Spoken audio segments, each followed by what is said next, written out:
A single shot pierces through the glass, chaos erupts as security scrambles. An explosion rips through the building. He quickly neutralizes a few of Bianca's team members before vanishing into the shadows.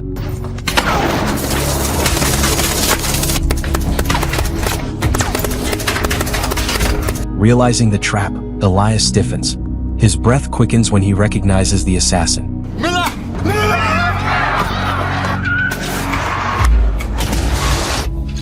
The pursuing team tries to close in, but their shots miss as he races into the woods. Leader, pick me up.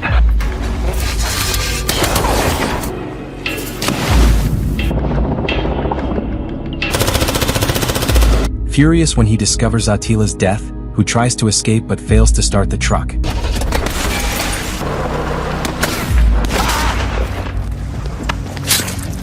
He then prepares his rifle, setting it up on a Steadicam rig to guarantee precision. With the gun perfectly positioned, he takes a few test shots, making sure everything is in order before his main target. His calm and focused demeanor shows that he's out of time and wants to get this job done. Task. Welcome to Cephastock Movie Recaps.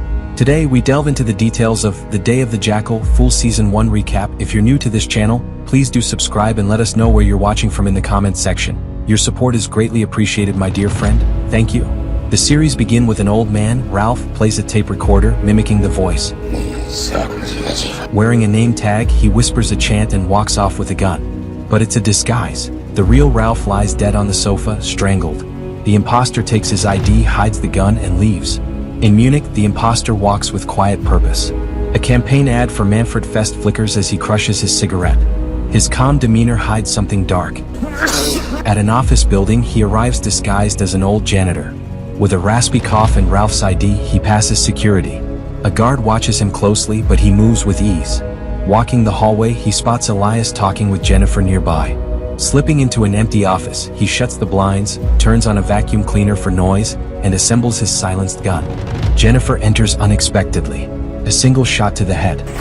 A guard hears something and rushes over, spotting Ralph, and before realizing the truth, he's shot with the other guards who followed. The imposter turns his gun on Elias, sending him tumbling and hitting his leg. With a clear shot, the assassin hesitates, missing on purpose. Chaos erupts.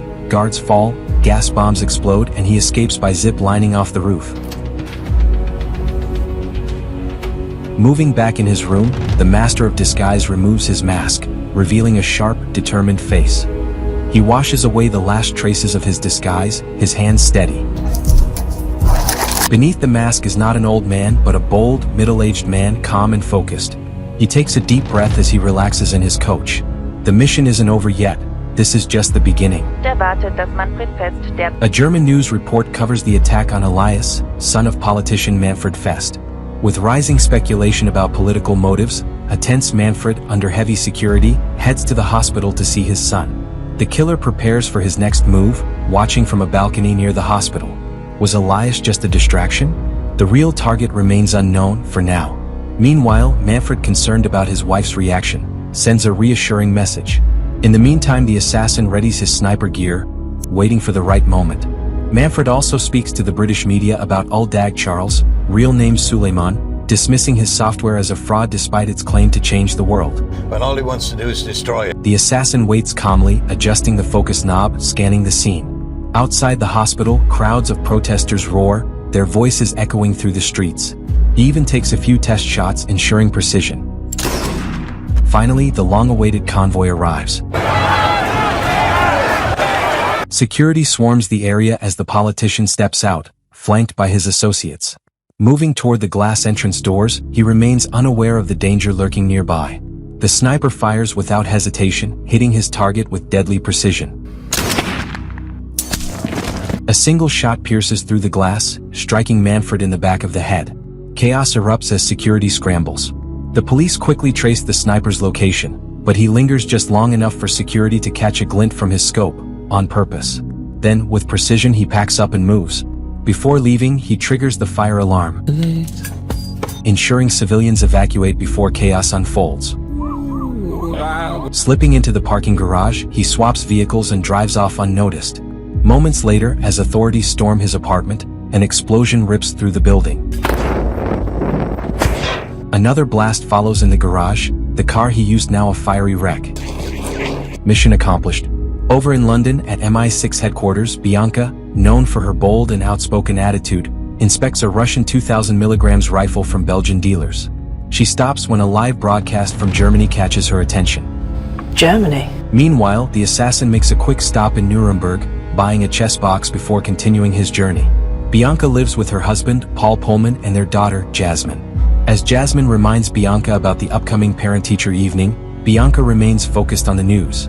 A breaking story details a sniper attack, with a single bullet that took out a prominent German politician. Despite Jasmine's attempts to get her attention, Bianca is too absorbed, her mind racing with thoughts about the assassin's precision and the implications of the attack.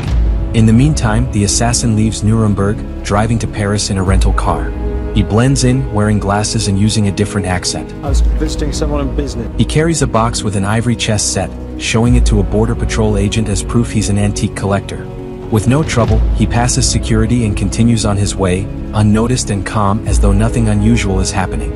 You can go. Thank you very much. Moving back to London, Bianca arrives at work, frustrated with the building miles away the sniper took the shot, a detail the Germans reported but she finds hard to believe. Snipers are her specialty, and she's determined to be involved in the case. That's not possible. Pushing past her hesitant superior Osita Halcrow, she argues with German intelligence agent Werner Lechner over the confirmed distance. There's been a lot of speculation about the shot. A heated debate follows about the rifle used in the assassination. It's clear the shooter left with a smaller bag, but Bianca insists the weapon was broken down and hidden inside. While it seems impossible to dismantle a sniper rifle without compromising its function, His name is Norman Stoke. Bianca knows of Norman Stoke, a notorious gunmaker from Northern Ireland, wanted since the 2018 Stockholm assassination. She believes Stoke might be the key and plans to track him down with the help of her asset. Sarcastic but determined, she presses forward, knowing this is the only lead. Reluctantly, her superior agrees to put her on the case. After the briefing, Bianca tells her superior, Isabel, about Norman Stoke's links to the loyalist paramilitaries in East Belfast, and his brother Larry who murdered lots of innocents. She mentions her asset, Sparrow, in Belfast, who could help find him. Don't let me down. In Paris, the assassin visits an internet cafe to check for an update on his payment for the Munich job.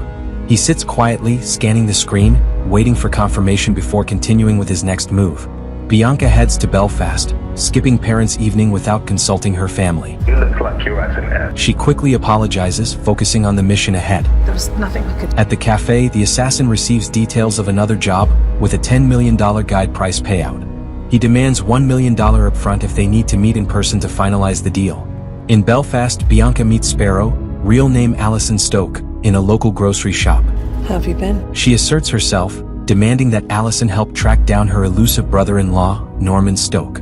Bianca believes Norman's location is tied to his brother, Larry Stoke, who once worked closely with him. With a mix of persuasion and pressure, Bianca insists Alison use her connections to gather information, all while reminding her that this could be their only chance to catch Norman. I expect to hear from you tonight. Back at the cafe, the deposit for meeting is paid and assassin is seen move instantly on receipt of notification.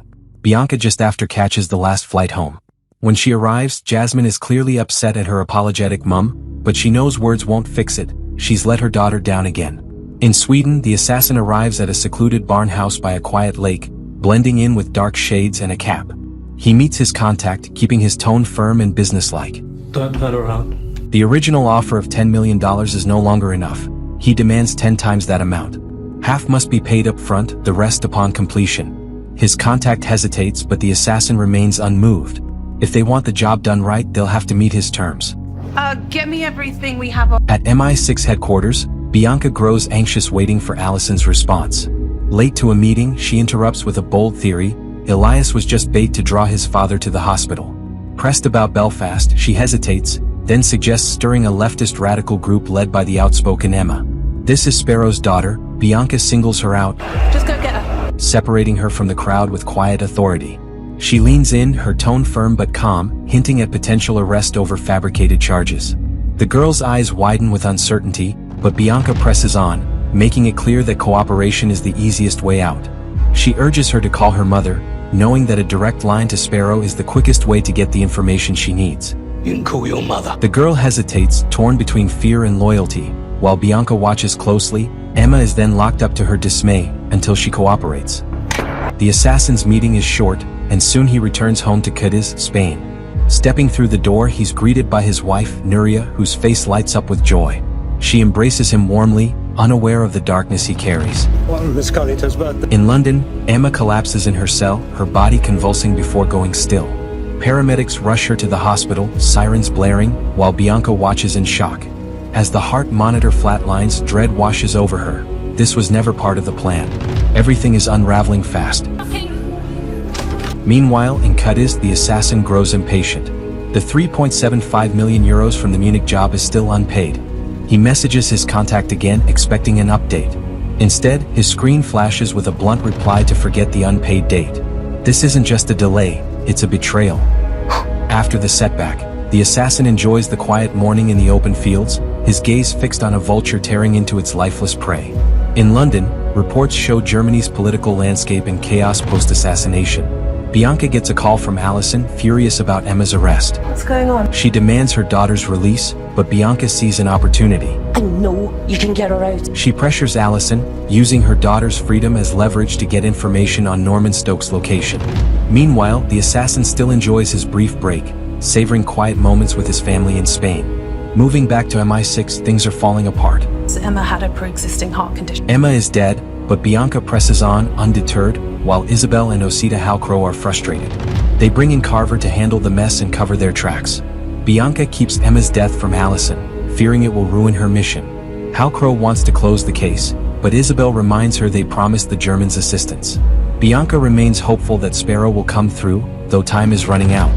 With less than a day left, 24 hours maybe. Sparrow is their only lead. Reluctantly, Isabel lets Bianca proceed, and Bianca calls Allison, manipulating the truth to secure cooperation. Meanwhile, the assassin, now known as Charles, though his real identity remains a mystery, has been assigned a new target, tech mogul Uldag Charles UDC. Charles is not only focused on eliminating UDC but also determined to track down the individual withholding his payment from the recent job. With his sights set on both the target and the money owed, he prepares for the next phase of his deadly mission. Well, Nuria demands his undivided attention, but he's clearly preoccupied. You misunderstood their obligations to. He tells her about a client from his last job who's failing to fulfill their promises. She offers to help, but he smiles, assuring her not to worry. Charles tells her he'll handle it. In an effort to ease her mind, he piques her interest with news of another job, promising it'll keep the family secure. Their conversation lightens the mood, and the couple shares a sweet, quiet moment together. The order for the hit on UDC comes from New York, where a group of shadowy businessmen, led by Timothy Winthorpe, Can we trust? their main concern is UDC's new project, River, a revolutionary tech initiative promising global economic justice through total financial transparency. UDC intends to redistribute wealth, but while he has nothing to hide, others certainly do. Winthorpe and his associates want the job done before the River project launches, Why, we have nothing to hide. fearing its potential to disrupt the balance of power. In Spain, Charles and his family celebrate Carlito's birthday quietly. He maintains a strict no social media policy, ensuring his anonymity. This rule isn't just for Nuria. Their son is also kept in the loop, avoiding any online exposure during the celebration. In Belarus, Allison and Larry anxiously discuss their imprisoned daughter. Allison urges Larry to contact his brother for assistance, though her true intention is to obtain Norman's contact details, hoping it will help their situation. During Carlito's birthday, Charles's brother-in-law, Alvaro, admires him deeply and tries to engage in a conversation, despite their language barrier. My English is very difficult. Alvaro pitches a business idea, but before Charles can respond, his phone buzzes with an urgent notification. The assassin, Charles, receives critical details about the fund's origin. They trace back to Munich. Without hesitation, he steps away from the gathering at his son's birthday, much to Nuria's dismay. No, not again, please. She expresses her frustration but understands the routine as Charles is in the zone when on a job. Though visibly upset, she drives him to the airport, aware that this has become an all-too-familiar scenario in their lives.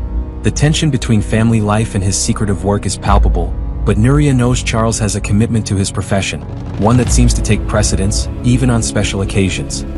Enlarge the backpack for me. Bianca dives deep into the case, using her sharp instincts and connections. She uncovers clues, noting the killer's right-handedness and language skills, suggesting he's not necessarily German. Her persistence leads her to trace a distinctive bag, despite the logo being intentionally ripped off. Nuria, meanwhile, wishes Charles a safe flight and watches as he heads to the airport. I love you too. But as soon as she's out of sight, he switches to a taxi. This shift is a sign that he's serious, he's prepared. The killer carries multiple passports, each for a different nationality, and his fluency in languages adds to his unpredictability. As Charles's taxi passes by, Nuria stops to pick up flowers on her way home. She catches a glimpse of him in the taxi, though she doesn't realize the full significance of the moment. Although she tried to call his phone, it was off. The killer, however, is always steps ahead, blending seamlessly into the background of her world. Back at home, Nuria is visibly shaken, her mind racing with doubts about her husband. She's troubled by his secrecy and fears he might be cheating. Mamá, y se revive por Carlito. She confides in her mother and Alvaro, asking them to remain calm and not to jump to conclusions. But the worry lingers, gnawing at her. Allison continues to pressure Larry, urging him to reach out to his brother, Norman Stoke. Twice. Meanwhile, Bianca digs into the details surrounding the sniper's bag and the precision of the shot, concluding that their target is likely British, possibly ex-army, and works alone. She barges into a meeting with her hesitant superiors, Isabel and Halcrow, breaking the news that the sniper is a highly skilled British assassin. Racing against time, Bianca convinces them to give her more time to investigate further. So we think the sniper is British? A quick reminder from her daughter, Jasmine, about dinner later pulls her focus momentarily. Yep. All right. Back at work, Bianca dives deep, searching army records for exceptional sniper candidates, focusing on right-handed marksmen. As Charles drives through Bavaria, Germany, he gets a call from Leonore, his handler for the UDC hit. I've spoken to my colleagues. She insists on an urgent meeting within 48 hours, threatening consequences if he doesn't comply. He agrees. That evening in London, Bianca joins her family for dinner, which her daughter Jasmine prepared. Okay. They're joined by her husband's 2 sons from his ex-wife, creating a cordial atmosphere. You good? Hi. While at dinner, Sparrow manages to distract Larry and gets Norman Stoke's contact details. She quickly forwards the number to Bianca, who rushes out of the dinner, much to her family's displeasure. 1 second. After a brief moment, Bianca discovers that Norman Stoke is in Belarus and makes the decision to leave immediately, leaving her family upset and disappointed. I'm sorry, guys. In Munich, Leonore arrives and receives a note containing the details for her upcoming meeting appointment. Miss Jensen? Bianca heads to Belarus with her partner, Spencer, fully aware she's diving into danger. She keeps Allison in the dark about Emma's fate, fearing that revealing the truth could alert Larry and jeopardize their lead on Norman. Charles, in disguise, tracks Leonore from behind to the meeting spot for the UDC job. They negotiate the final payment, with Leonore authorized to pay only $20 million to start. The job must be completed on the 28th before River's release. Leonore, cautious of Charles still being in Munich after the Manfred hit, Why are you still in Munich? warns him not to draw attention to himself. She insists that anything suspicious could ruin their deal. However, with his thirst for vengeance, Charles knows that staying under the radar will be difficult. For now, the code word for UDC is Rodan, Why not the Jackal? and the assassin will go by Jackal. Why not? The Jackal discovers that the payment withheld from him originates from a company account named Hellalinia. Intrigued, he decides to follow the trail, sensing that this could lead him closer to those responsible for the delay.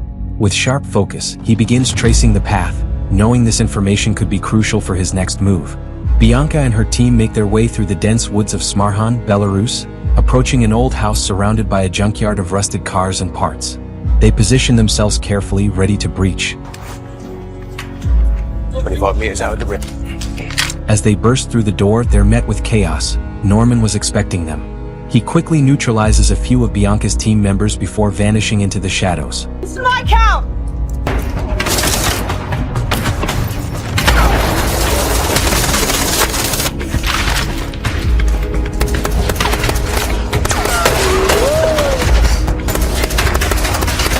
Two packs down. Amid the wreckage, Bianca discovers the suitcase that Charles had abandoned earlier, hidden just outside in the woods. The hunt is far from over. The Jackal uncovers a shocking connection. The trail leads to Hans Lang and Elias Fest, the same Elias he spared in Munich. Meanwhile, Bianca, grim-faced, tosses the suitcase and her fallen teammates into the back of her car. She drives back to MI6, bracing herself for the storm of consequences awaiting her. On a train to London, Allison and Larry Stoke are devastated as they receive the heartbreaking news of Emma's death. Are you gonna love this, Bianca? It's At MI6 headquarters, Bianca arrives with a suitcase from the Norman ambush. Her superiors, already fuming, immediately reprimand her for the failed operation and the deaths of her teammates. The mission is in disarray, and Isabel insists it must be shut down, unable to find any reason to continue. Bianca, unfazed by the deaths, presents the suitcase, revealing it holds a disguised sniper rifle. The team is stunned by its intricate craftsmanship. She casually admits she didn't realize she'd taken the murder weapon through security. This discovery explains how the assassin slipped past unnoticed, with Norman Stoke's help. Isabel, astonished, reconsiders her decision, agreeing the operation must continue due to the new evidence. After, Bianca records a voice note for Allison, offering a heartfelt apology. She insists they meet in person, wanting a chance to explain everything and clear the air. Meanwhile in Munich, the Jackal is deep in his hunt. Disguised as an elderly man, Herr Bauer, he hobbles into Fraud Mockler's funeral service office, feigning grief over his recently deceased mother. With a frail voice, he requests assistance to buy himself time, sending the receptionist outside to retrieve his medication from a blue Audi, claiming he left his pills in the car. The moment she steps out, he discreetly plants a remote surveillance device on Mockler's office computer. He completes his task undisturbed. By the time she returns, the Jackal has already achieved his goal, gaining access to crucial information without raising suspicion. This leads us to Elias, who is just as determined to move freely again. Refusing to rely on crutches despite his doctor's warnings, he pushes himself to stand. His frustration runs deeper though. He confronts the security guard, demanding answers on why his father wasn't better protected. The Jackal's target is Elias, uncovering his driver's name, Stefan Wolf. With his plan in place, he prepares to make his move, but pauses to call Nuria first. She doesn't waste a second. Her suspicion burns through the phone. I saw you passing a taxi. She's convinced she saw him in a taxi, and now she's asking outright if he's having an affair. Charles keeps his voice steady, denying everything. He flips the camera, showing the dull hotel room he's in, trying to prove himself. Let me see the bathroom. But Nuria isn't convinced. She pleads for him to come home to be with her. For the first time, the Jackal falters. He has no answers, no clever way to reassure her. The call ends unresolved, leaving a tension that lingers, but he doesn't have time to dwell. He steels himself, refocusing on the job at hand. Elias is still out there and Stefan Wolf is his way in. It's not good enough, Charles. Determined and relentless, Nuria refuses to ignore her suspicions. Something feels off, and she won't rest until she uncovers the truth. Fueled by desperation, she searches through Charles's belongings. Then, beneath the floorboards, she discovers a hidden safe. Her heart pounds. In London, Bianca waits for Allison, who arrives grief-stricken and seething. I'm so sorry about Emma. Allison refuses to believe Emma had any pre-existing conditions and is enraged that her daughter died in police custody. Though Bianca was the one who put Emma there, she remains indifferent, shifting the conversation to Larry. His number was on Norman's phone.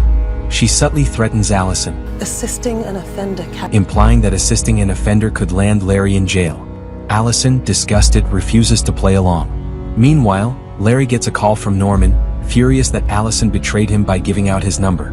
He confronts her, but she lies, claiming an unknown contact, Nadine, is a new hairdresser. Give me a phone. Harry, however, isn't fooled. He spots a message sent to Nadine, who is actually Bianca. Furious, he punches the wall, his rage uncontrollable. Allison panics and tries to flee, but Harry grabs her by the hair, dragging her back into the room. At this point, everything has gotten out of hand between the couple. Damien meets with an Army Sniper Academy officer who provides a list of individuals that might fit their case search parameters. The officer doubts any could make a 3,815-meter shot. Either the Germans miscalculated or the shooter trained elsewhere. He's not a professor, is he? He's... Back at MI6, Bianca faces questioning by Carver, who's investigating a leak within the station. He brings up her mother's alcoholism and shelter, suggesting Bianca might be feeding information to an assassin to fund her. Bianca denies the accusation, but the pressure mounts. No one is trusted and everyone is a suspect now. In Spain, Nuria enlists her family to break into the hidden safe. They fail with the combination, and Alvaro suggests using a metal grinder, though it's risky. Instead, they decide to find purchase receipts and approach the manufacturer for a new code. The Special Forces gave me a list of them. At MI6, Damien reports back to Bianca with a list of potential snipers from Special Forces that fit their case parameters. However, Carver is still investigating the leak inside the embassy, and now it's Damien's turn to be questioned. Isabel, noticing Bianca's overwhelmed state, advises her to take a step back and cool off. Meanwhile, the investigation into the mole intensifies.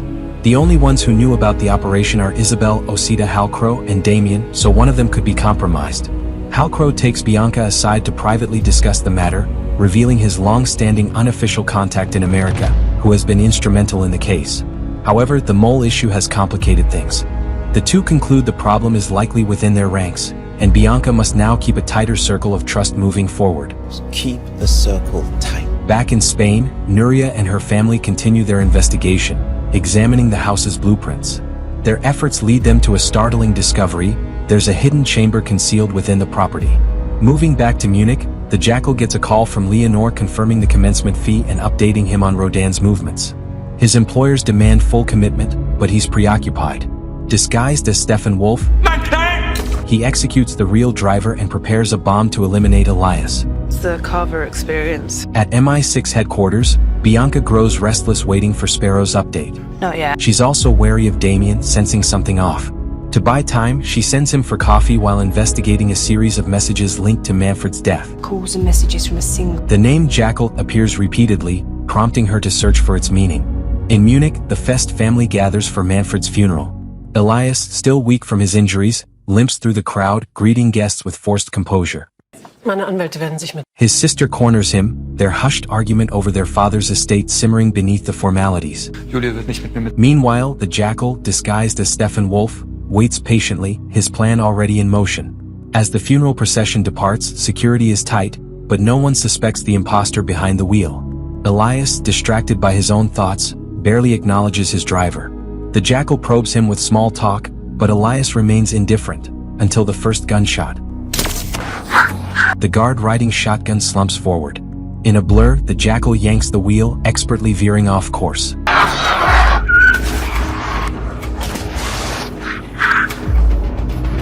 Realizing the trap, Elias stiffens.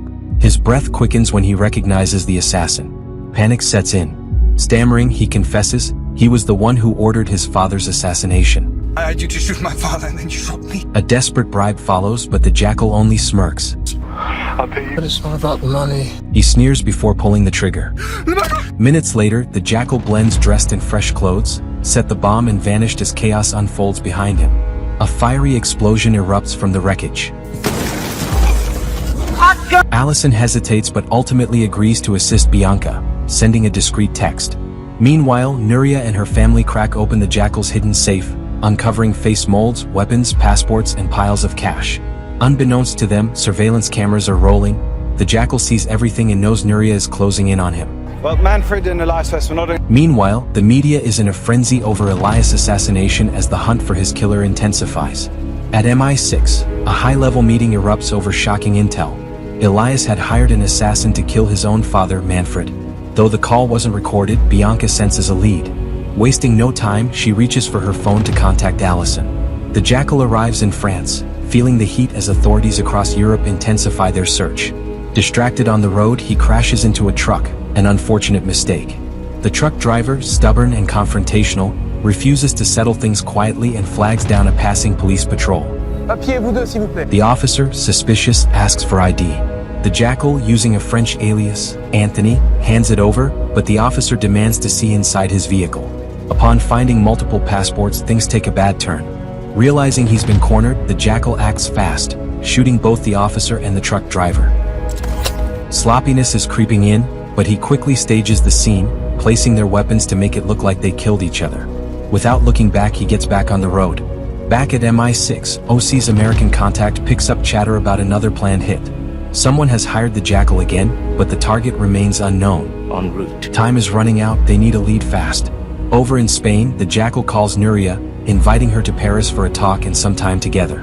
He knows she's onto him and is trying to play it cool. But deep down, he fears losing his family, and if she digs too deep, he might have no choice but to silence her. I love you. At MI6, Damien reports on ex-army operative George Hans, but Bianca keeps him distant, wary of the mole. Meanwhile, the Jackal quickly changes cars, blending into the surroundings seamlessly. Bianca talks to George about the sniper shot, and he mentions the incredible distance and timing. 115 meters. He even jokes, saying he could make that kind of shot in his prime. However, None of the names Bianca has seen capable of the feat. George insists the shooter must be from the army. Though wary of Bianca's probing, George finally gives in. Alexander Duggan. He reveals a name, Alexander Duggan, a legendary sniper who was with Sterling after George's time. Unfortunately, Duggan and his team were killed by an IED 10 years ago. So Duggan's dead. George's sarcasm doesn't sit well with Bianca, but she ignores it and calls Damien at the office. Please, just do it. She orders him to dig up everything on Duggan, even though he's supposedly dead. The Jackal checks into a hotel in Paris, settling into his room. He takes some time to exercise, then hides his gun out of sight. Before anything else, he puts his wedding ring back on, preparing to meet his wife. His calm demeanor hides the tension of what's to come. When Nuria arrives, she wastes no time. She slaps the Jackal hard across the face and demands the truth. He exhales, choosing his words carefully.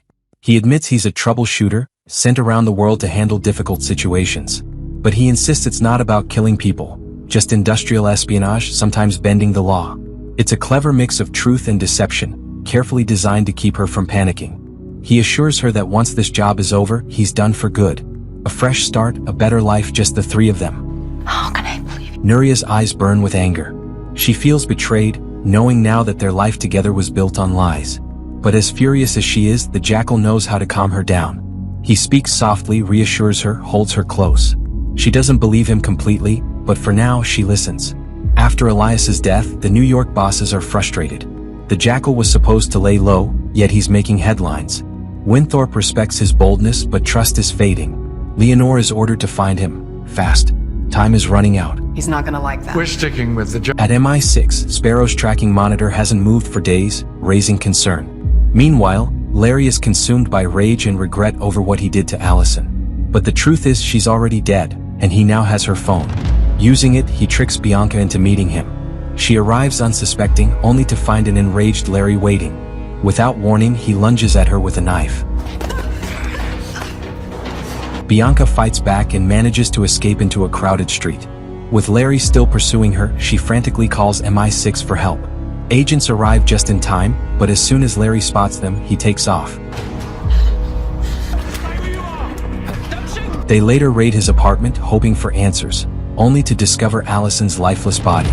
Meanwhile, the Jackal bids his wife goodbye with a kiss before slipping away. After the incident, Bianca gets patched up, and Vince hands her a gun for protection.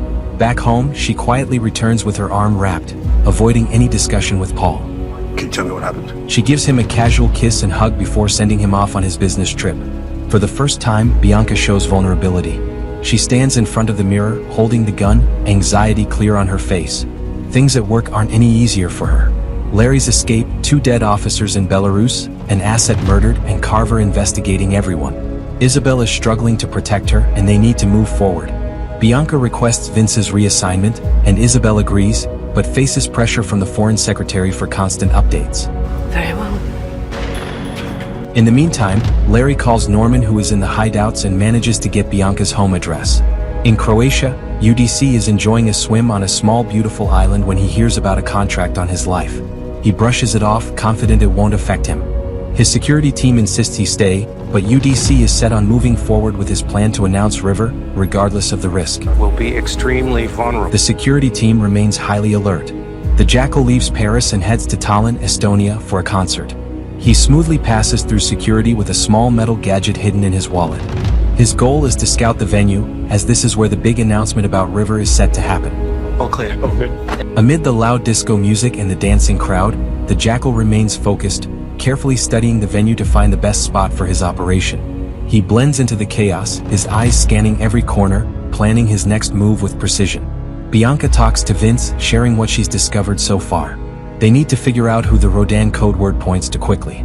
Vince then shifts the conversation to Bianca's marriage.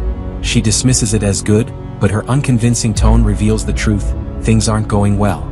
The Jackal sneaks up to the roof of the concert venue, looking for the perfect spot. However, the sound canopy opens unexpectedly, catching him off guard. He struggles to hold on to a hanging strap to avoid falling, but in the chaos, his phone drops to the floor below. He narrowly escapes danger. The Jackal is shaken but moves on, continuing his plan. Later, a worker named Rasmus helps him retrieve the phone, and they exchange contact information. Here it is. When Bianca arrives home, she is shocked to find Larry holding Jasmine at knife point. Without hesitation, she strikes Larry in the leg and demands he reveals everything, threatening to kill him if he doesn't comply. Jasmine, frightened, begs Bianca to stop. She admits she knows the truth about Emma's death, but lies to Jasmine, saying it wasn't her fault. Just as they argue, the police arrive and arrest Larry. Meanwhile, the Jackal returns to his hotel room, only to find Leonore, his contact from New York, waiting for him. Furious that his clients have tracked him down, he fumes with anger. Aboard a yacht in Tallinn, Estonia, the Jackal sails, lost in thought, recalling his tense meeting with Leonore. She had warned him, failure was not an option. You've taken $20 million from... The people he worked for were far more powerful than he realized. If he had any doubts, she suggested he ask Norman Stoke. Just ask Norman Stoke. Despite the warning, Leonore admitted she admired his work. However, she made it clear she wasn't leaving until the job was done. A babysitter. The Jackal wasn't thrilled about a babysitter, but this was non-negotiable. As he gazes ashore, he spots an injured woman in a walker boot, an idea forming. Bianca arrives at the hospital with her partner, Vince, to see Larry. No one comes in, understood? Vince asks the guard on duty to wait outside before Bianca, infuriated and relentless, immediately begins torturing the bedridden Larry, offering him a deal, a reduced prison sentence, a proper burial for his wife and daughter, and Norman's life spared. But Larry remains stubborn, at least for now. Using a secure line, the Jackal speaks with Norman, who boasts about being a maestro in crafting fine instruments, congratulating him on his last performance. However, the Jackal presses him about recent events. Norman admits something unusual happened. Unexpected visitors showed up while he was away on business. Each handled them before slipping away. The Jackal insists on confirming their security before continuing their work, creating slight tension. But with the deadline in under 5 days, they move past it. The Jackal needs customized tools from Norman. The issue? Norman was clipped in the arm, joking he can't even wipe properly. He'll need the Jackal's help. No one I trust. At the hospital, Larry finally gives in, demanding a guarantee his brother won't be killed. Guarantee? Cost eye. He reveals Norman is in Budapest, describing the location. Bianca also learns Norman was behind him finding her home. Inspired by the walker boot, the Jackal sketches a new weapon. Nuria, still doubtful, ignores his calls. At the airport, Charles watches a family, wondering about the life he's sacrificing for one last job. At MI6, Damien reports on Alexander Duggan, an elite operative thought to have died in 2013, but Bianca doubts it since his body was never found. She and Vince narrow Norman's location to a 90-minute radius from the airport, but Larry's vague description isn't much help. Bianca also realizes UDC is Rodan, the next target. She informs OC but keeps Norman's location secret, trusting only a few. Only OC besides Isabel can facilitate the operation needs with armed forces, but he needs to know everything. In Budapest, the Jackal meets with Norman Stoke. After a brief exchange, they set off together, both aware time is running out. Norman, still nursing an old injury, relies on the Jackal to help complete their next dangerous assignment. Still too many. MI6 reports 11 possible locations for Norman, but it's not enough. They must narrow it down quickly. Bianca's work is chaotic, but her personal life is worse. She visits Paul and Jasmine, only to learn Paul is staying with his ex-wife. Danger at home was the last straw. Bianca explains her job's risks, but Paul says he doesn't recognize her anymore and walks away. Teary-eyed, she struggles, unaware Jasmine is watching from the window. Norman takes the Jackal to his operation site, which matches the description perfectly as Larry described. As the Jackal settles in, he scans Norman's impressive collection of guns and sniper rifles, triggering memories of his service days. The target is 75 meters away, meaning he needs a weapon small enough to bypass metal detectors. He considers using a walker boot cast designed to smuggle parts through, an idea Norman approves of. The firing mechanism. They decide on a lightweight, low-round count disposable barrel to evade scanners. Usually it'll be 7 shots should be enough for the infamous Jackal. With a solid plan in place, they waste no time and get to work.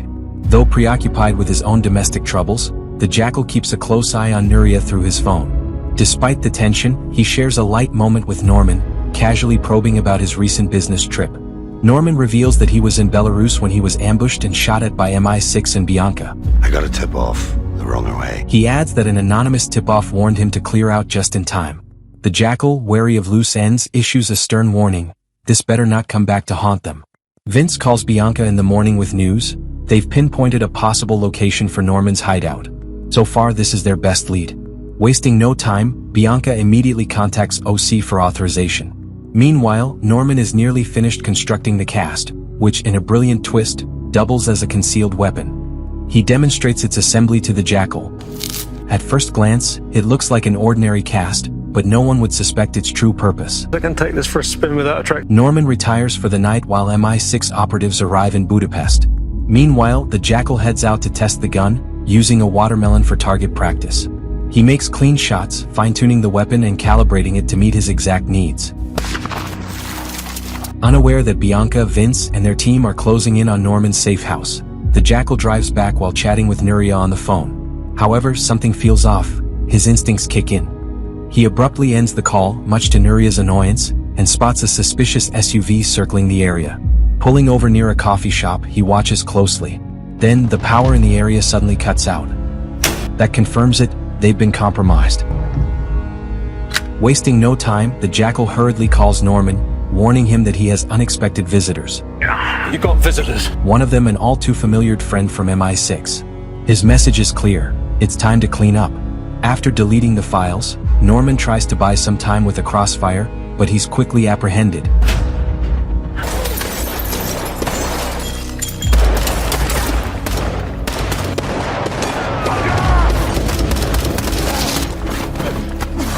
He doesn't clean up well, and Bianca is quick to notice. She questions him about the Jackal, observing that Norman is clearly working on something new. Did you have a little friend? A bag of the Jackal's belongings sits on the sofa, and Bianca decides to use it as bait, hoping to lure him out. To pressure Norman, she reveals that his own brother was the one who tipped them off about him. It was Larry. Bianca uses this revelation to break him, forcing him to talk. The Jackal swiftly cleans up and shoots Norman before making his escape on horseback. The pursuing team tries to close in, but their shots miss as he races into the woods. Can you see it?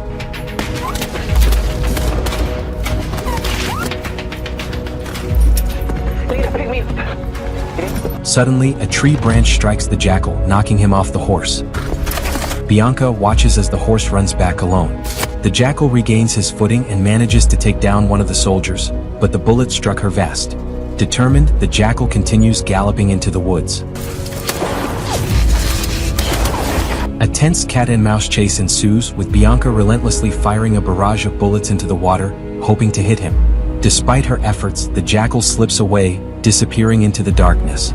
Furious, Bianca screams in frustration, realizing she has lost him once again. The Jackal survives, but it's undoubtedly a close call. After falling asleep in a nearby barn, he awakens to find a gun pointed at his face. He's struck unconscious, tied up, and seems poised to meet a grim fate. Meanwhile, the Jackal is interrogated by his captor, this wary farmer who complains about the stranger trampling his garden. The farmer speaks in Hungarian, which the Jackal doesn't understand. After a while, the farmer considers setting him free. But when he discovers Jackal's weapon, he changes his mind and brings him inside at gunpoint. Jackal offers money to be released, but the farmer doesn't understand. The farmer makes a quick call to his colleague, Gabby, sharing the information. Gabby immediately summons his farmhand, Laszlo, to help translate. The Jackal tells them he wants to resolve the situation quickly by paying them off. Become now. And all parties agree to the plan, making their way to join Attila and the Jackal at the farmhouse.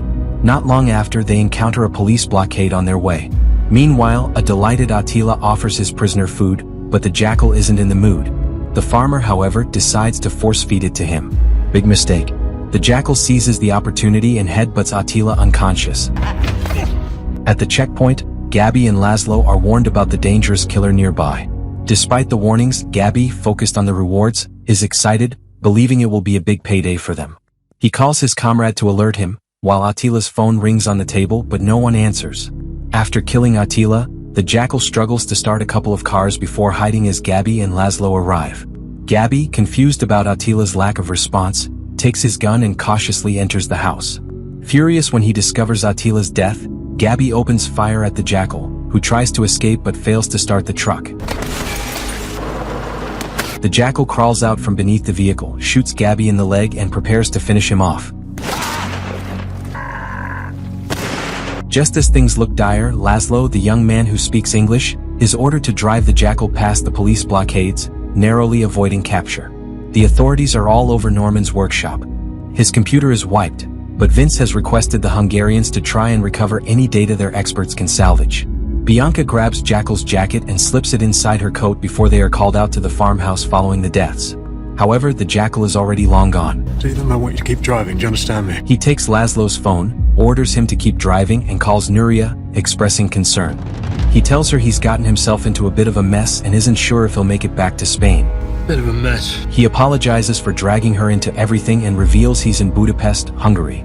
Nuria, however, insists on helping and agrees to assist him. Nuria, of course, knows about the secret room. It's a room. I know. And the Jackal gives her specific instructions on how to handle the situation. Meanwhile, it seems Nuria and her mother had originally gone to consult a lawyer about a divorce. However, it no longer matters, she has changed her mind. The Jackal, however, appears lost in thought, struggling to find a way to escape the mess he's in. At MI6, Isabel and Ossie discuss their partial success. Norman Stoke is dead, but the Jackal got away. They now have his prints and DNA in global databases. Bianca and Vince are to move on with Operation Anubis. Did you come up with that? I did. Isabel doubts Ossie's actions, but after we see him deleting messages about UDC, Bianca and Vince investigate the scene, finding multiple prints on the dead brothers. One should match the car, suggesting they're on the right track.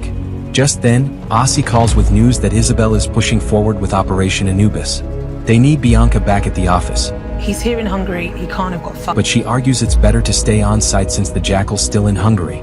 UDC remains in Croatia, determined to announce River in the next 4 days, despite opposition from his colleagues.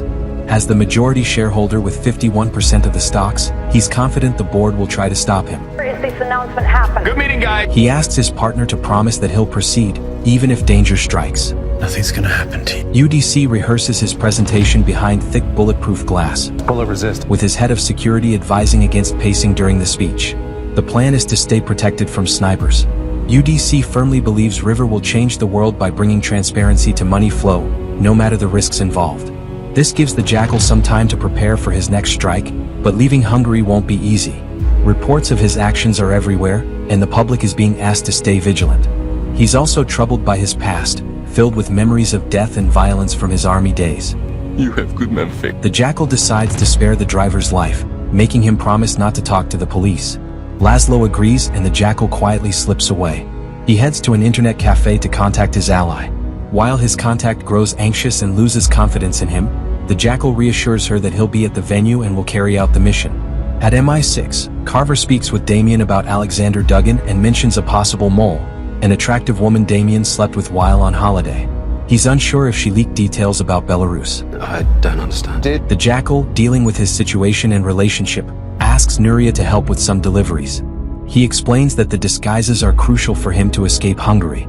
Nuria questions if it's all worth it, and he pauses before answering. It was. She watches him carefully, wanting to see how he handles everything. Nuria and a transformed Jackal arrive at the airport. After putting on its special cast on his left leg, he becomes the perfect image of a frail old man in a wheelchair. Meanwhile, Bianca and Vince, coincidentally at the same airport, unknowingly pass by him. Either way, upon learning of UDC's move to announce River in Tallinn from a source Ossie refuses to name, Isabel makes a bold decision to divert Bianca from her flight back to London and redirect her to Tallinn, Estonia instead. We're going to Tallinn. When Bianca and Vince board the flight, they happen to sit in the seats right in front of the Jackal, which immediately triggers the Jackal's instincts. They land without incident, and all parties check into their rooms at the same time. However, that night the Estonian police arrive asking questions. The Jackal claims to be an architectural engineer on a business trip. Apparently, there's been a burglary in the area, and despite his evasiveness, the Jackal raises some suspicion. The police take down his number but let him go. Look, I hope you don't mind me calling. The Jackal then decides to call Rasmus, a man who once helped him find a phone on a concert floor. The Jackal is in Tallinn for a survey, he claims, and they meet for a drink before spending the night at Rasmus' apartment. Still in Tallinn, the Jackal meets Leonora at the library, where he informs her that intelligence agents are in the area. He asks for her people's help in throwing them off his trail. She is impressed that he is willing to ask for assistance, and with Rodan arriving on Friday, the pressure on the Jackal to deliver is mounting.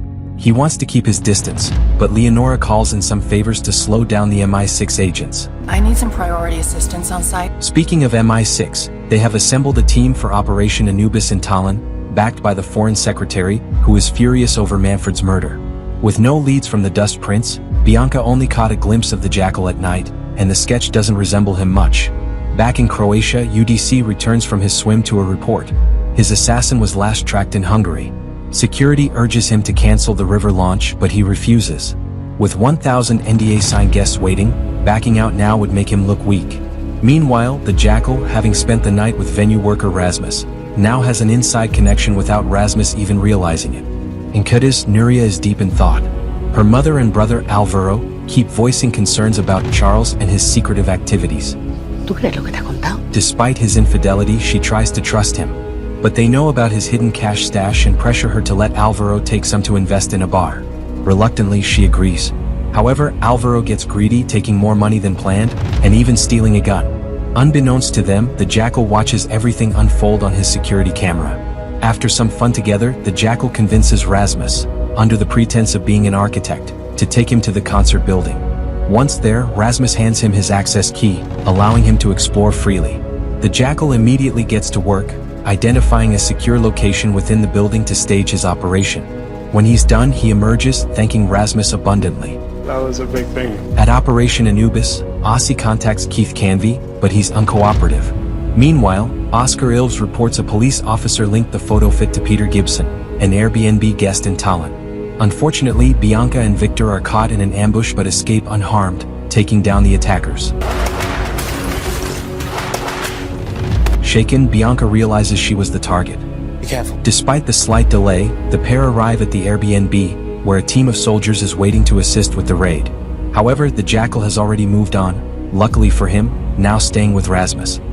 He tells Rasmus he has a good man's face, thanking him for his kindness over the past few days before setting out to leave. You got a good man face, Rasmus. Meanwhile, news reports on television are filled with speculation about the mystery venues for UDC's upcoming big event. It seems UDC has caused quite a stir with his latest invention, fueling hatred among different social classes. Meanwhile, the Jackal's clients in New York are disappointed by the botched Russian hit on Bianca and Victor in Tallinn, revealing that they were the ones behind it. Meanwhile, the Jackal stocks up on a ton of food before heading back to the venue. He buys an excessive amount from a vendor, then blends into the crowd at the concert. The pianist captivates the audience, earning a round of applause, while the Jackal quietly slips through the crowd into the restricted section above the stage. Squeezing himself into a hidden spot with his supplies, he sets up his gun and settles in, waiting for his target to arrive in 2 days. As he sleeps, he is haunted by memories of past operations that went wrong, and the day he first met his wife. At the MI6 operations base, the team confirms that the hitmen who attempted the assassination were Russian. The Jackal's updated facial composite has been distributed to all Estonian police. But the Jackal never looks the same way twice. However, he hasn't used his credit card since the Airbnb, making him difficult to track. On the eve of the big day, all necessary security measures are in place at the venue. Vince and Bianca meet with Keith to review every detail. The concert building will be locked down at 1800 hours. No one gets in or out without authorization. Armed guards will occupy the upper levels, overseeing the audience. Little do they know the Jackal is already ahead of them. He's been inside the building for days, comfortably waiting for his moment. As he lies in hiding, memories weigh on him. The ghosts of past missions gone wrong haunt his mind. And then there's Nuria, the wild card. When they first met, she was full of life, working as a waitress. Now, believing this might be the end of the road for him, a single tear slips down his cheek. The big day arrives. The venue is swarming with police, security personnel, and Secret Service agents. The Jackal remains in his hiding spot, waiting. A montage of news reports in multiple languages runs on TV screens worldwide. Outside, crowds gather as Bianca and Vince arrive for a final security sweep of the building. As they scan the area, Bianca nearly spots the Jackal's position. It's a close call. Guests begin filing into the concert hall. Amidst the rising tension, UDC arrives at the venue. Despite his nerves, the launch must go on. His security team constantly reminds him to stay behind the bulletproof glass. Meanwhile, the Jackal slips from his hiding spot. Moving methodically, he eliminates a few guards, clearing his path to the sniping position. As the event is televised, Bianca's family watches from London, while Winthrop and his team monitor from New York. On stage, Rima Buttons, a chatty fellow activist, Ladies, gentlemen, introduces UDC, who ascends via an elevated platform.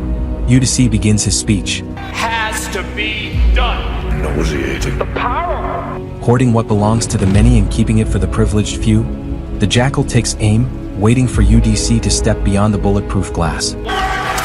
But in an instant, everything goes wrong. A second shooter storms the stage, attempting, but failing, to assassinate UDC. the chaos throws off the Jackal's timing. Give me the watch. Back in London, Bianca's family watches in shock. On live TV, Bianca is caught in the middle of the mayhem. With no other option, the Jackal is forced to abort the mission. Watching the chaos unfold, Winthrop and his team are perplexed. The Jackal makes a hasty exit, blending into the panicked crowd. He barely slips past Vince, but just as he thinks he's in the clear, Rasmus spots him outside and calls out his name. Tragically, the Jackal has no choice. He swiftly breaks Rasmus's neck, leaving his body on the side of the road. From a distance, Bianca watches in disbelief. In 2013 Afghanistan, the Jackal is seen serving as a sniper in the British Army. He argues with his spotter, Gary, about their target. Jackal is convinced it's not the right man and is prepared to wait as long as necessary. He urges his partner to be patient, determined to take out the correct target. His real name is revealed to be Alexander Duggan. The world watches as news of the UDC assassination attempt spreads. In New York, Leonore reveals the shooter was from UDC's security. Chaos erupts. Winthrop, furious, chastising everyone for the UDC kill failure. With Rivers' launch in a week, Leonore must confirm the Jackal's position. Failure isn't an option. Anyone associated with that failure? The MI6 team searches the concert venue, collecting the Jackal's urine sample and the assassination weapon. The second shooter, a fanatic, left a manifesto claiming UDC wants River for control, not the noble reasons he publicly claims. In his mansion, UDC and his security scramble to figure out how someone infiltrated their ranks. Bianca and the team review security footage, searching for someone matching the Jackal's e-fit. Where's your report on Alexander? Damien sends over an updated file on Alexander Duggan, a soldier believed dead, with heavily redacted details indicating a classified operation. In another flashback from that operation, the snipers are still waiting for their target, focusing on a Taliban compound. They take the shot, hitting their man, then quickly make a run for it, retreating with the rest of their unit and trucks they've named Phantom and Jackal. Back at base, Alexander is seen joking around with his comrades, receiving a bottle of booze as a reward for a job well done. During some time off in Cyprus, the team gets exceedingly drunk. Gary gets into an altercation with a man at the bar, but the man keeps the peace by offering to buy him a drink. Another round. Meanwhile, his friend strikes up a conversation with the group, asking questions about their time in the army and whether they might be interested in earning some extra money. We're making a lot more money. He mentions that someone is willing to pay them $20,000 each to take care of a problem for a friend.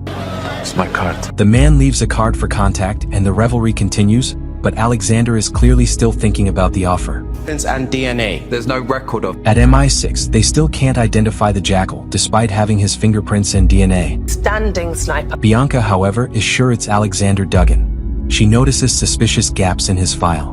Bianca is informed by Isabel that she needs to meet with the foreign secretary.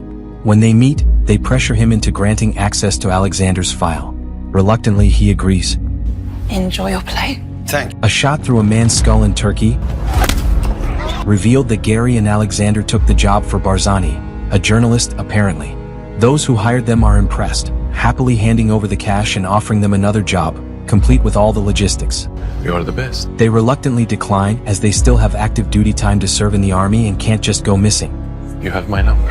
Yeah. In Spain, Nuria and her brother Alvaro watch the news reports featuring a composite sketch, and he believes it's Charles. Nuria is hesitant to believe it, but when she calls the Jackal, his reaction confirms her worst fears. The Jackal urges Nuria to tell Alvaro not to say anything about his suspicions, promising they will reunite tomorrow. Furious, Nuria demands that when he returns home, she will need to know the full truth. In London, Bianca's daughter Jasmine visits her and asks why their family isn't back together. Bianca replies that she's still figuring out how to keep them safe. When Jasmine asks about Larry's claims that Bianca killed his girl, Bianca denies it, saying she had nothing to do with the attack. Bianca struggles to keep her emotions in check as she tries to reassure Jasmine. To protect you. During an extraction mission in Afghanistan, Gary and Alexander are placed on overwatch while the rest of their unit heads to a compound to extract their target, Najib Khan, a Taliban field commander. Things quickly go wrong when the team gets too aggressive. Friend of British! I'm not gonna tell you again. Unbeknownst to them, a sniper from a high vantage point catches Duggan off guard. He fires just before his comrades are hit. But the dead sniper's finger stays on the trigger, unleashing rapid shots into the air. The gunfire causes chaos, and in the confusion, negotiations fail. escalating into a bloody machine gun fight. As a result, dozens of innocent people who were attending a wedding inside the compound are caught in the crossfire, turning the celebration into a horrific massacre. Realizing that civilians are being injured, Alexander tries to stop his comrades, but is horrified as they continue to kill without remorse. In shock, he watches as they plan to cover up the massacre. The group leader orders everyone to stay silent about what happened. Later, as the compound is blown up, Gary and Alexander remain silent, visibly upset and withdrawn from the rest of the team. The others celebrate the destruction, while the two men struggle with the violence they've witnessed. Promises? Did you actually mean them? Bianca visits Larry in jail. He tells her that they're more alike than she realizes. They kill and lie but for their own right reasons, and he believes she does the same. She expresses sympathy for what happened to Emma and Allison, but Larry doesn't believe her. He tells her she's more sick than he is, before using a shiv he'd hidden in the room to slit his own throat in front of her. Bianca watches helplessly as Larry dies, then retreats to MI6, overcome with sorrow. Rattled by what she's witnessed, she speaks to Victor, who tries to comfort her. He urges her to remember why she does her job, to protect people. To help cheer her up, he informs her that she's been granted access to Alexander's file, which is waiting for her in the conference room, but there are conditions, including a signed NDA. Bianca manages to compose herself long enough to review the brief on Duggan. The file states that the covert unit Alexander was part of was completely wiped out in a large explosion caused by an improvised explosive device.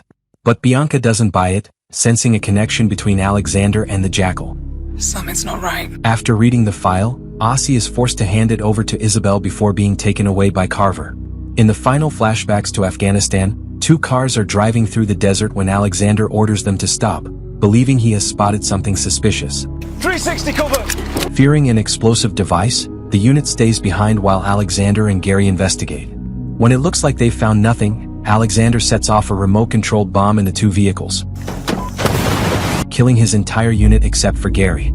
In a panic, Gary thinks they're under attack, prompting Alexander to assure him that they're not, and that they need to go somewhere they can't be found. Over in Croatia, all boats coming to and from the island are closely monitored, and the Jackal is keeping a watchful eye. Leonora shows up, immediately breaking his train of thought. She reminds him that with River launching in 48 hours, they have a very slim window to get this done. But the Jackal is far from finished and remains adamant about completing the job. Despite the threat against him, UDC still takes his daily swim, though now flanked by speedboats and a guard swimming alongside him. He continues to laugh off the danger, seeing the attempted assassination as proof that he's disrupting the right people. He tells his partner to promise that if he doesn't make it, they will ensure River gets off the ground. Back in London, Bianca visits Captain Mike Baldwin, a former colleague of Duggan's from their time in Afghanistan. Now in hospice care, suffering from lung cancer due to his years of service, he is frail but still sharp.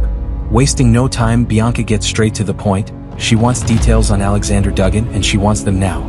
She preys on his vulnerability, using his need for care to pressure him for answers, despite his reluctance to talk. I need more morphine. In Croatia, the Jackal searches for a reliable weapon while on a boat, planning his approach to UDC. With pressure mounting, he knows he must find the perfect tool for the job. With new information on Alexander Duggan's close associate, Gary Cobb, a potentially crucial lead, Bianca brings the update to Isabel. However, she is instead informed that the investigation is being shut down, citing a lack of funds and the high number of casualties, which are deemed not worth it to track down one man. The bigger picture, Isabel insists, is that they're wasting resources and need to focus elsewhere. Bianca pushes back against the decision, but Isabel refuses to budge. Meanwhile, she's also getting no response from Ossie, About Hungary. We've been over that. who is still being interrogated by Carver under suspicion of being the mole. Before his next move on UDC, the Jackal returns to Cadiz to retrieve items from his vault.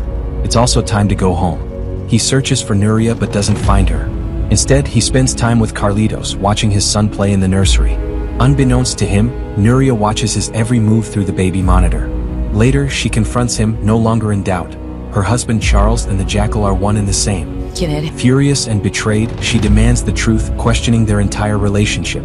Anger boiling over, she forces him to say it out loud, that he kills for money. I kill people for money! With the truth finally spoken, Nuria, still shaken, insists that it's not sufficient. Bianca visits Ossie at the gym, but he's cold and distant. She presses for answers, but he refuses, shutting her out completely. If the Jackal kills UDC... Don't take this His sudden change in attitude is unsettling. Has Carver gotten to him? OC. With nowhere else to turn, Bianca goes to see Paul. Their relationship feels more strained than ever, her work constantly pulling them apart. She confesses that she misses him, unsure how to fix their marriage. But Paul sees through her. Even now, she's here to unload about work, not truly about them. They are two very different. I miss you. Frustrated but calm, he tells her she needs to make a choice. But you love it then. Her family can't just be her fallback when everything else crumbles. Bianca listens, but deep down, she knows walking away from the job isn't that simple. As they sit together, the Jackal assures Nuria he's done with this life, but he has one last job to finish. There's one more job. He just needs 24 hours. It breaks her, and she struggles to process everything. The next morning, Alvaro visits his sister, but he's brought trouble. Tengo una oportunidad para el carajo. He's been talking to Jimmy Teguero, a shady Cuban gangster, and has promised that Charles will meet him. Nuria immediately sees danger, but Alvaro warns that he knows Charles's secrets and could expose them. Y no le he dicho nada. Furious, she confronts her husband, Worst person you can meet. but the Jackal stays calm, composed, and promises to make things right. So, I hear you need some help. He speaks to Alvaro and agrees to go to this business meeting with him, which delights Alvaro. You coming? Yeah. In Croatia, Marjorie, a board representative, visits UDC on the island. Board wants you to postpone River, urging him to delay River by a month. Daghouse shares are crashing and he's lost $1.2 billion in days. Desperate shareholders push him, but UDC refuses. That's something I embrace. The board threatens to quit, he doesn't care. River launches tomorrow. In New York, Winthrop meets the UK's foreign secretary who shares bad news. European courts failed to block River's release. The minister is secretly involved in UDC's planned assassination. They agree that the Jackal's attempt is now their last chance to stop him. All we have left is our Hail Mary. In the meantime, the Jackal borrows a boat from a fisherman friend, claiming he wants to spend a few hours fishing. Meanwhile, Jimmy Teguero and Alvaro wait at a restaurant, expecting their wealthy new business partner. From his position on the water, the Jackal takes a precise shot, killing Teguero instantly and leaving everyone in shock. Without hesitation, he sets course for Croatia, where he arrives later that night, keeping a low profile, appreciating the late Norman's weapon art as he prepares for his next move. You're an artist, Norman. Feeling abandoned, Bianca spends the night in her daughter's room. Meanwhile, UDC turns off the screen as he prepares for the next day, the same routine followed by the Jackal, who gazes out at the sea from his window before setting off into his nightmare. You want to hear? Is that enough? The next day, Bianca reads a story about the death of a Spanish gangster. The skill and precision of the kill definitely intrigue her. In the morning, the Jackal hires a boat for a birdwatching trip, claiming he's interested in shooting a calandra lark on Plavnik Island. Once out at sea, he quietly takes care of the boat's owner, ensuring no distractions. He then prepares his rifle, setting it up on a Steadicam rig to guarantee precision. With the gun perfectly positioned, he takes a few test shots, making sure everything is in order before his main target. His calm and focused demeanor shows that he's out of time and wants to get this job done. With 5 hours to go before River goes live, 5 hours. UDC wants to stay in bed but is urged to clear his head with a swim. Jackal's boat is spotted by security, but he quickly covers his equipment and pretends to fish. He is just outside the 2-mile protection perimeter for UDC, so security leaves him alone. Thinking UDC is safe for now, as per the usual security routine, UDC begins his swim under tight protection. Immediately, the Jackal spots UDC moving in the space and sets up his rifle with a bullet in the chamber. However, his clear shot of UDC on land is lost as a passing boat obstructs his view. Drones spot suspicious activity and go to investigate, forcing the Jackal to kill a man on a jet ski. But before the Jackal can jam the signal, the drone camera captures the killing. With his cover blown, the tension rises as UDC's life hangs in the balance. A code red is issued. UDC's team scrambles to keep him underwater and out of sight, but he struggles to understand what's happening. A co-swimmer security guard tries to pull him under, but is shot when they surface for air. Realizing he's in danger, UDC, an exceptional swimmer, dives deep, swimming as low as possible toward the dock. The Jackal patiently waits for him to resurface, which he eventually does. The Jackal takes the shot, hitting UDC in the throat. With the job finally complete, the Jackal flees in the boat, but he's not alone. Security gives chase. In Cadiz, Nuria learns from Inspector Ana Remica that Alvaro is being questioned about the gangster's death. Worried he'll talk, she calls her husband, who is still trying to slip out of Croatia undetected. When he's stopped by the police, he initially plays along, but impatience gets the better of him, and he makes a run for it, breaking through the police blockade. This sparks a high-speed chase through the streets of Split. He drives with great skill, managing to momentarily evade them. Although the police continue their pursuit, he expertly maneuvers around the spike strips in one swift move, disappearing from their sight. On Valmarin Island, UDC's death is announced. This morning, I lost my dear friend, leading the Doghouse board to postpone the river launch indefinitely. In New York, Winthrop celebrates but warns of loose ends ahead. Be considered. At MI6, Bianca is determined and confronts Isabel again about Jimmy Teguero's death, linking it to UDC's. Jimmy Teguero. She argues both were killed from a boat at a distance, suspecting the same killer. Here's another. The case is closed, Bianca. Isabel dismisses her, saying MI6 is a team, not an individual effort. What are you saying? She closes the case, and when Bianca quits, Isabel seems satisfied with the outcome. As Bianca leaves, the Foreign Secretary arrives and informs Isabel that their friends want to capture the Jackal now that the deed is done, thanking her for a job well done. It turns out Isabel was compromised after all, and she's convinced that Bianca will hand in her notice. However, that's a problem as the Foreign Secretary worries that Bianca could become a liability. To prevent that, the Secretary wants Bianca to go after the Jackal and eliminate him, after which they'll deal with Bianca. Let her deal with him. In Spain, Nuria bails out Alvaro but warns him to stay away for endangering her family. Furious, Alvaro lashes out as she leaves, especially after she coldly compares him to their father before driving off. The Jackal at high speed swerves to avoid hitting a young boy playing with a ball at the edge of a sharp bend, causing his car to flip over the roadside. Pulled to safety just in time by a passerby, he appears dazed as the Good Samaritan innocently calls the police and emergency services. However, knowing they are on their way, the Jackal quickly turns on his rescuer, stealing the stranger's car at gunpoint before making his escape. Bianca visits Paul at the university and asks him to come home. I have a question. She promises to leave MI6 for their family. Though skeptical at first, he softens as she admits her mistakes. I just want my husband back. It's a heartfelt moment as she finally acknowledges putting work before them. Meanwhile, the Jackal, now in a remote area, takes a moment to treat his wounds. Knowing he can't linger, he torches the stolen truck, sending it over a cliff. Time is running out.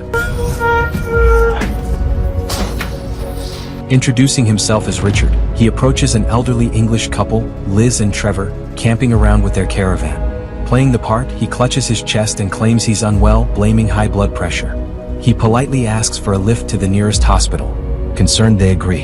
It's a hospital, lad. Bianca enjoys a warm reunion with her family as Paul prepares dinner, creating a rare peaceful moment. However, the evening is cut short when Isabel arrives unannounced.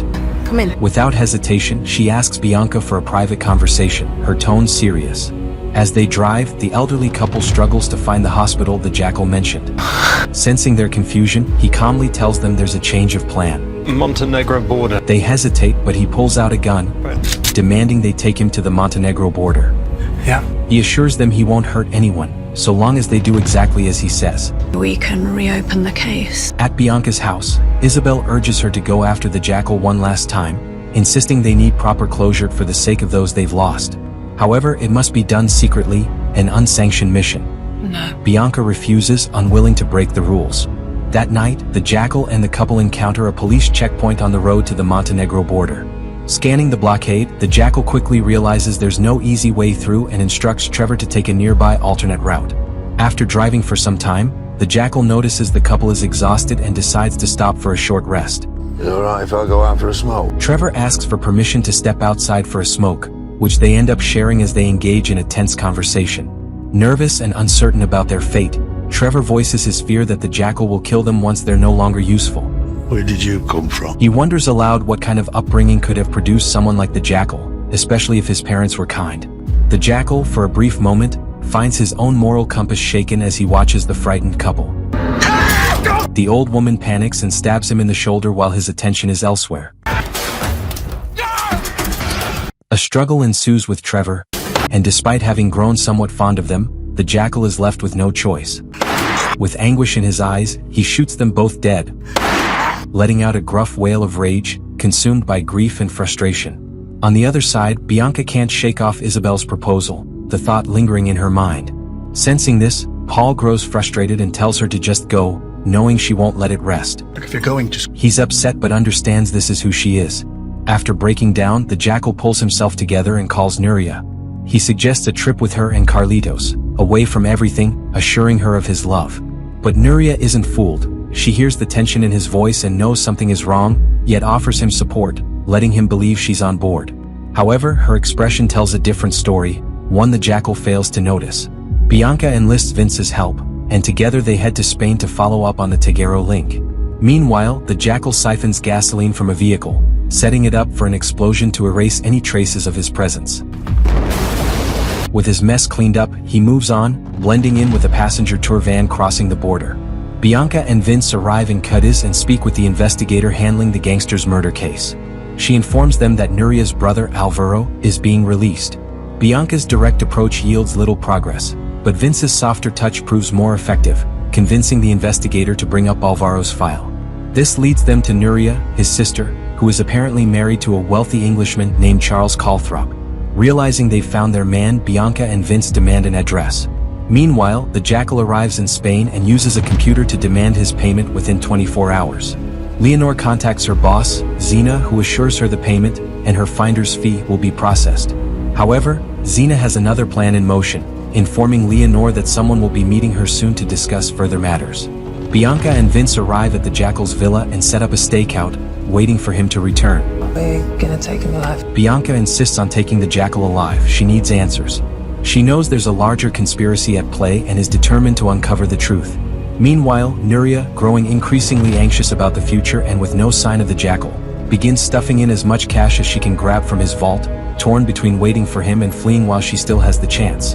I'm at the hotel. Leonor was told to wait for someone named Simon after finishing her work in Croatia, but something feels off. Ignoring orders, she flees her hotel just in time. Someone was sent to kill her. Trusting her instincts saves her life. Meanwhile, Jasmine texts her mother, who is already at work, waiting for the Jackal. Nuria, determined to leave this life behind, takes a taxi with her son instead of using her private car. Bianca quickly realizes that Nuria isn't just going somewhere, she's running away. And she's right. Nuria is exhausted and refuses to keep putting her son in danger. As the Jackal leaves the airport, he rents a car but leaves the suitcase he's been carrying at arrivals.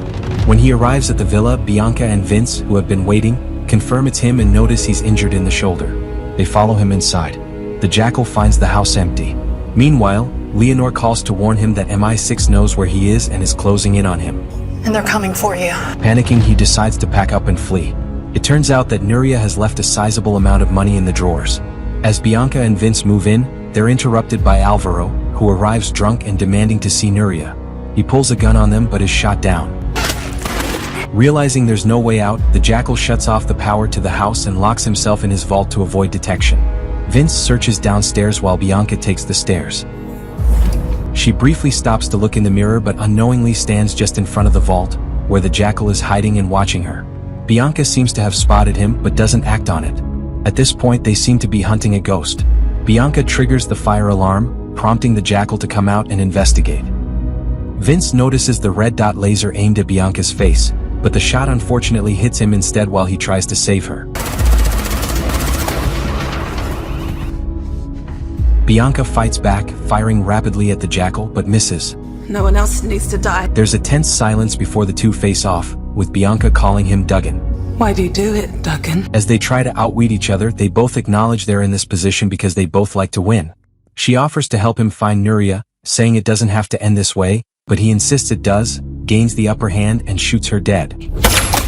He takes a long look at her lifeless body, blood oozing from her mouth, before making his escape. As the Jackal tries to reach Nuria, she ignores his calls, throwing her phone into a trash can as she continues walking with little Carlitos. Promising to find her, he's struck by a speeding car. And I will find you. A few days later, Ossie is back at MI6, where Isabel has been promoted to chief. The two reflect on Bianca and Vince's deaths, with Isabel claiming Bianca went rogue. Like it's a bad thing. It's later revealed that before her death, Bianca had told Ossie she went after the Jackal on Isabel's orders. He deletes the message, then appears to return to his work. In Budapest, the Jackal is seen getting off a train in one of his disguises. He has miraculously survived and meets Leonore at a park. It turns out Winthrop failed to pay either of them, instead paying to have them both killed. How did you survive that? Though they're alive, Leonore wants to go after Winthrop and his associates. He agrees, but first he wants to find his family. With that, he disappears into the crowd. Thanks for watching. Please do subscribe to our channel if you haven't and let us know where you're watching from in the comments section. Your support is greatly appreciated, my dear friend. Feel free to click on the next video. Thank you.